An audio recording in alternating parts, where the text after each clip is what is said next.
Abduqodir Husanov bilan birga bir challenge ko'rib boring. Hammaga salom. Bugun bizda 10 xil futbol challenge. Bajara olamanmi yo'qmi? Kuzatib boring. Hozir bizda birinchi challenge'imiz penalti. Gol urishga harakat etamiz. Birinchisi gol, kenglardan kuzatib boring. Hozir bizda ikkinchi challenge weak foot. Kuchsiz oyoqda tapaman, chap oyoq.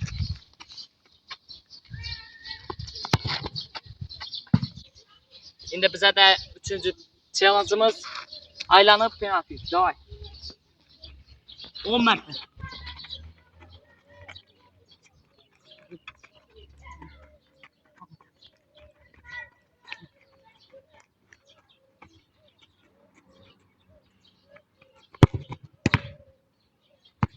Davay. Hozir bu shartni bajara olmadim, shuning uchun 10 dan anjivani.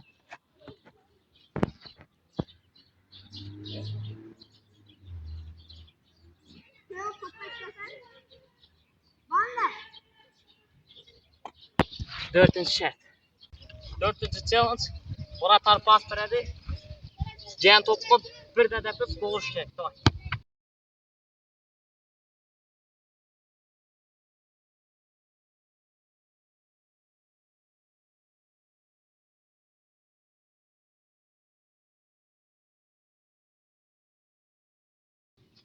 Gol.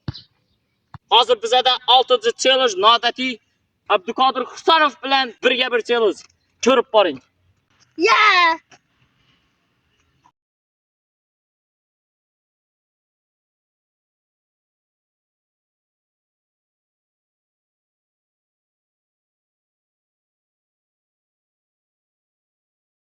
Cima tu senta que liga pra não machucar. Husanovni aldadik. Endi darvozabon. To'ychi. Hey!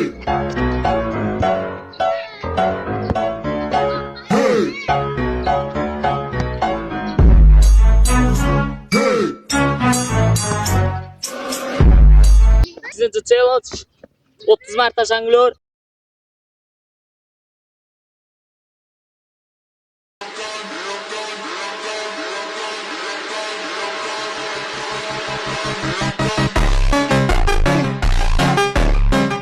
Challenge qaramasdan penalti.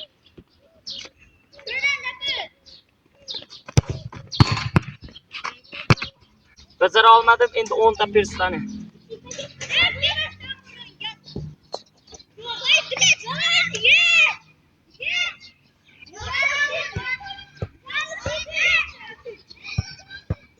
Gol.